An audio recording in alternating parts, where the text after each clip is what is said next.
Dans la première question de l'exercice, on nous demande de déterminer la loi de probabilité de la variable aléatoire G. Donc la variable aléatoire G ici est une variable qui à chaque ticket tiré au hasard associe le gain algébrique du joueur. Donc comment faire pour déterminer la loi de probabilité de cette variable aléatoire? Donc par définition, et comme vous l'avez vu dans la vidéo rappelant le cours de première, pour déterminer la loi de probabilité d'une variable aléatoire, il faut commencer par déterminer toutes les valeurs prises par cette variable aléatoire et ensuite déterminer la probabilité que la variable aléatoire prenne chacune de ces valeurs. Donc commençons par regarder un petit peu quelles sont les valeurs prises par par la variable aléatoire grand G.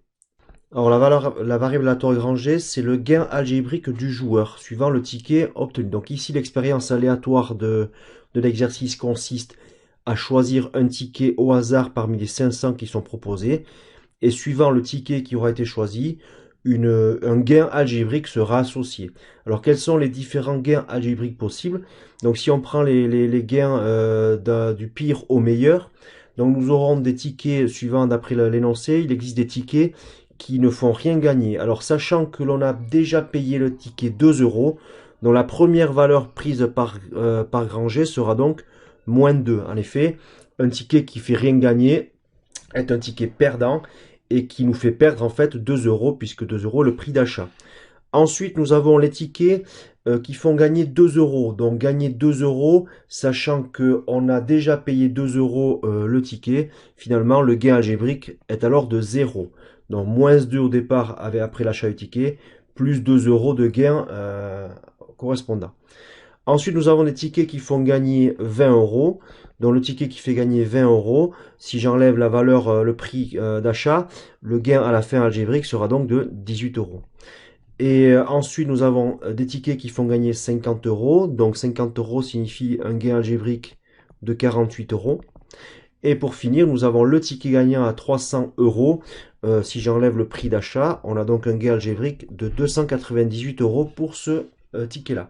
Donc ici, nous avons donc les différentes valeurs prises par G. Et donc déterminer la loi de probabilité de la variable G, c'est associer à chacun de ces gains sa probabilité d'être réalisée.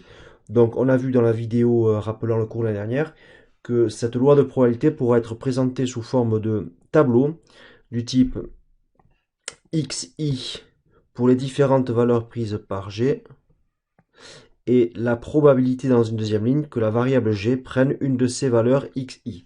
Donc ici, il suffit de remettre les valeurs que l'on a exprimées, moins 2, 0, 18, 48 et 298.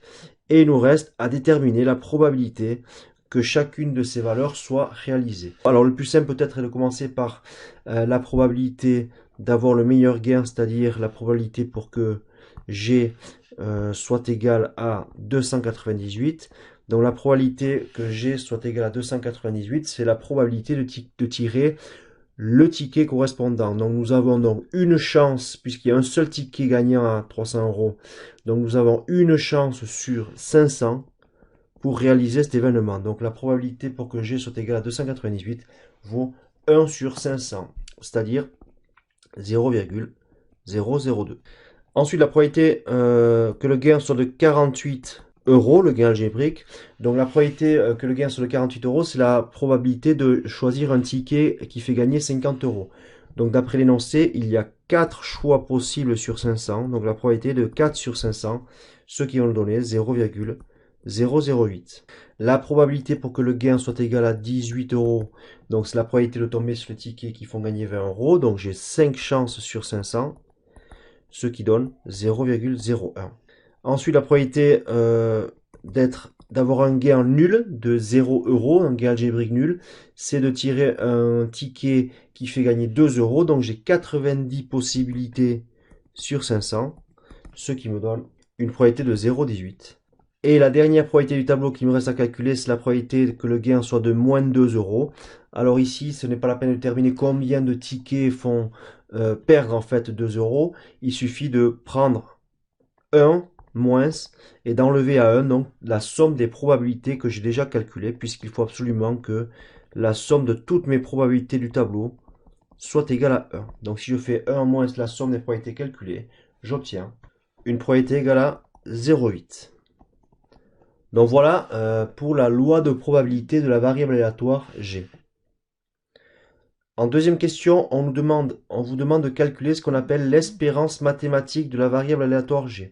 Alors l'espérance mathématique, c'est une notion vue l'année dernière qui n'a pas été rappelée dans la vidéo. Donc il s'agit de faire un petit calcul qui va nous donner un résultat que l'on appelle donc l'espérance mathématique de la variable aléatoire G et qui pourra être interprété comme étant la valeur moyenne, c'est-à-dire ici le gain moyen, la valeur moyenne de la variable aléatoire G. Donc comment se calcule cette espérance que l'on va noter E de G, l'espérance mathématique de la variable G?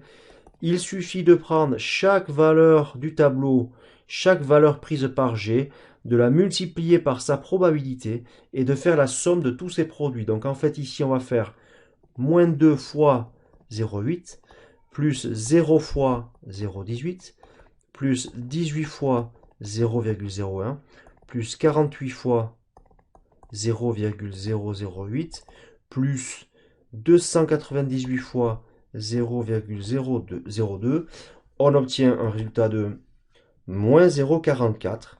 Donc, comment peut-on interpréter ce moins 0,44? Ce moins 0,44, c'est en fait la valeur moyenne du gain, c'est-à-dire le gain moyen qu'un joueur peut espérer obtenir en participant à cette loterie. Donc ici, l'espérance étant négative, mais on peut tout simplement interpréter ce résultat comme étant le fait que le jeu ici est défavorable au joueur. Un joueur qui mise 2 euros pour acheter un ticket perdra en moyenne 0,44 euros en jouant à cette loterie. Donc on peut dire que l'espérance étant négative, en théorie, c'est un jeu défavorable aux participants. Donc voilà pour cet exercice 1.